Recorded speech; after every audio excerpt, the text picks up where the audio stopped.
Good afternoon, everybody. It's lovely to be here again on a wet and cold Saturday afternoon in Vancouver. What better place to be? This is our project, our zinc project in Peru, Ayahuilca. Fantastic infrastructure. That's the camp, sitting at 4,200 metres. We have a power line that goes right through the property, and lots of good infrastructure. There's a public road, as you can see, goes through our camp and winds its way through the hills. One of the advantages of Peru is that you have topography at your advantage when you're doing underground mining. And you can see on the bottom left of the screen, the topography drops off very fast, so you're actually able to put adits into the side of the hill and mine at low cost. So that's one of the great advantages of Peru. Some of you may be familiar with the story, but Tinka's made a discovery here back in 2012, 2013. We now have one of the largest zinc projects in the world, certainly in a junior development projects, right in the middle of the mining belt. We're very close to putting out our first PEA, so expect those results in the next few weeks. I'll promise the market before the end of June. That PEA will obviously include detailed metallurgical results, so we're looking forward to putting those out as well. We recommenced drilling last month, and that drilling is largely step-out drilling, continuing to build on our resource success of the past few years. We're well cashed up, and we have a fantastic technical-led management team. And we'll talk about zinc and the scarcity of projects through this presentation. But this is a chart that Gwen showed earlier on, but we've had great success in growing our resource. Since I got involved in my management team back in 2014, we've now got a significant indicated resource end of last year, and the inferred resources is also growing. And just to remind everybody, it's really about drill spacing. We'll be looking to convert a lot more of our inferred resources, I would say next year, into indicated. But at the moment, it's all about drill spacing. Tighter drill spacing means indicated resources. Teck has a nice diagram, which I thought I'd show you. They define 6 million tonnes of zinc plus lead as a world-class deposit. We're on the cusp of that. We're over 4 million tonnes now of contained zinc, and so we're pretty close to the benchmark of Teck's kind of giant zinc deposits, right?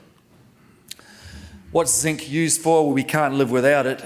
We use it mostly to galvanise iron and iron plating. It's very important for steel production and cars and appliances and construction industry. Not a lot of people know that it is also one of the original battery metals that may still be important in the future as a battery metal.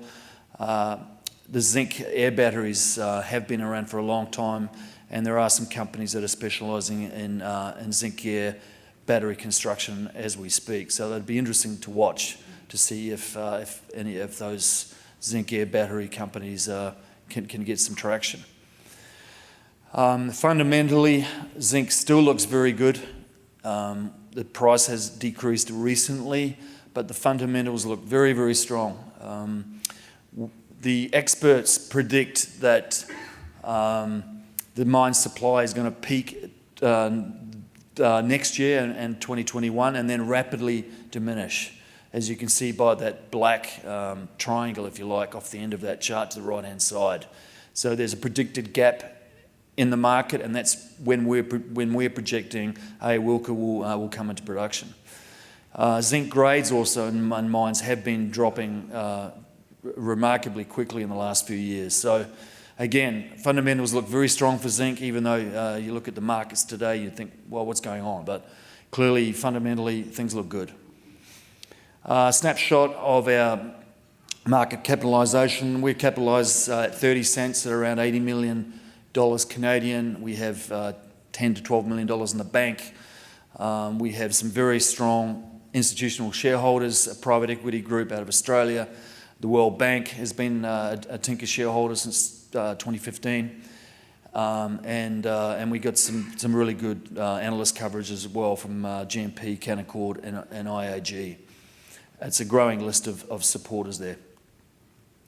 And as I mentioned before, we are technically strong, unashamedly. I'm a geologist. I've worked with zinc majors in the past. I've spent more than half my career down in Peru, and I know the Peruvian geology is just about as well as any other gringo anyway, that's for sure. Alvaro and Cesar are good guys based in Lima, running the team down there. And so, you know, we really have a fantastic team for a small company. I'm going to show you a few maps. Peru is the second largest zinc producer in the world. It's the second largest copper producer in the world. It's the second largest silver producer in the world. Heck, a lot of metal comes out of Peru. And we are in the middle of the zinc producing belt in central Peru, 200 kilometres north of Lima, 250 kilometres north of Lima. The blue star there in the middle of the zinc belt. Antamina, the giant skarn is 100 kilometres to our north. Cerro de Pasco, historically the largest zinc producer in Peru, is 40 kilometres to our south. Tinka discovered this back in 2012, and as I've already shown, has really built this project into a significant zinc property. We have 170 square kilometres of ground, and we've only actually explored quite a small part of it. And the geology is shown on this slide. The zinc project is actually covered. The buff coloured rock is a sandstone cover over the top of the limestone, which hides the zinc mineralisation. This is what the deposit looks like in cross section. We've got a red is high grade and green is moderate grade. Blue is sub-ore grade based on the cutoff that we use for our resource. So the reds there at South Awilka and also West Awilka is up to 200 metres thick, around about 120 metres from the surface. As I mentioned in the introduction, there will be an underground mine coming in from the surrounding valleys, developing straight into ore. This is a busy chart, but what I wanted to show was that it's a very zinc-rich deposit. We do have some minor metals, including silver, lead, and indium, which we include in the zinc equivalent. The other thing I wanted to point out was that there is some high grade, particularly at west and south. Those are our highest grades, as we showed in the previous slide. So there's opportunity for early payback, targeting those high grade zones in the early mining phases. This is a magnetic image. Red is hot, is a high. So we clearly the mineralisation is magnetic, and we can use geophysics to our advantage. The best zinc grade is actually around the fringes of the magnetic anomaly, and it's still open to the north, northeast, and still open to the south, and also at depth. We just started drilling. We started in April. We've got one rig turning right now at West Awilka. One of our targets for this year is a repetition of the mineralised limestone beneath the resource. And last year we had a very high grade zinc interception, 44% zinc over 10 metres, in a repeated zone beneath the resource. So those target zones are highlighted by those ellipses in this cross section here. We're currently at a PEA stage. 2019 we'll be putting out the PEA within the next few weeks. We're projecting that we're going to continue to move this project forward and hopefully into production in the early 2022, 2023 as we de-risk the project going forward. Communities are very supportive. We have long-term 10-year partnerships with the communities, and we employ up to 20 or 30 people to help us with the construction of platforms and drill roads when we're drilling. So we're very proud of our relationships with the communities, and the IFC, the World Bank, also provides support and guidance with those programs. So why Tinka?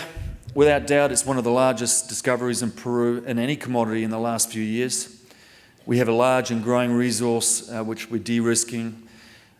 We have multi-commodity exposure. It's dominantly zinc, but nonetheless, there's silver, lead, indium, and tin. I didn't mention the tin, but there's a tin resource there as well.